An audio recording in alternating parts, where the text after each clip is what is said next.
গল্পে টুইস্ট লাগবে না, নাহলে পাবলিক বোর হয়ে যাবে তো। নোয়াখালীতে তাণ্ডব সিনেমার পাইরেসির মূল হোতা গ্রেফতার।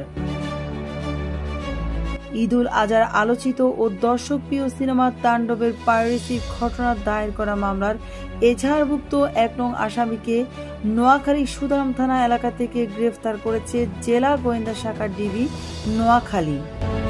গ্রেফতারকৃত টিপু সুলতান নোয়াখালী বেগমগঞ্জ উপজেলার কালিকাপুরে খলিলুর রহমানের ছেলে। মঙ্গলবার ১৭ জুন বিকাল ৫টার দিকে গোপন সংবাদের ভিত্তিতে জেলা গোয়েন্দা শাখার একটি বিশেষ দল অভিযান চালিয়ে নোয়াখালী পৌরসভার মোহাম্মদিয়া হোটেলের পাশ থেকে তাকে গ্রেফতার করে।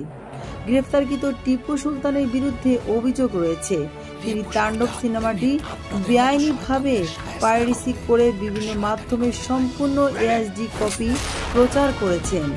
এই অভিযোগে সিনেমাটির প্রযোজক শাহরিয়ার করিম ভূঁইয়া বাদী হয়ে ডিএমবি ঢাকা বনানী থানায় একটি মামলা দায়ের করেন। ডিবি জানায়, আসামির বিরুদ্ধে পরবর্তী আইনগত ব্যবস্থা প্রক্রিয়াধীন রয়েছে।